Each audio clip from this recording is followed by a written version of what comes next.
Bonjour Dimitri, bonjour à tous. La France, comme la Belgique ou la Suisse, va-t-elle oser le suicide assisté ou l'euthanasie? La Convention citoyenne sur la fin de vie s'est montrée favorable à une aide active à mourir hier.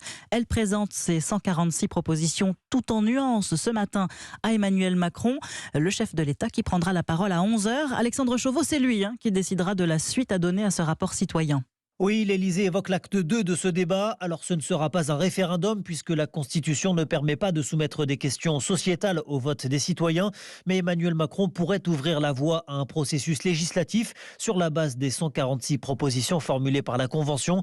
Celles-ci n'ont pas vocation à être reprises telles quelles, mais doivent servir de référence pour nourrir la discussion. Emmanuel Macron, lui, sème le doute sur ses intentions. Il s'est montré tantôt favorable à une évolution de la loi Claeys-Leonetti, comme auprès de Lynn Renault en septembre dernier, avant de se montrer plus réservé à son retour du Vatican un mois plus tard. La mort n'est pas un acte technique, avait-il alors déclaré. Ce qui est sûr, c'est que la Convention n'a pas conclu sur la question de la fin de vie des mineurs et que l'exécutif ne devrait pas non plus s'avancer sur le sujet, jugé trop délicat. L'Élysée, enfin, se félicite de la bonne tenue de ses travaux et compte faire de la Convention un modèle de participation citoyenne en Europe. Alexandre Chauveau du service politique d'Europe 1.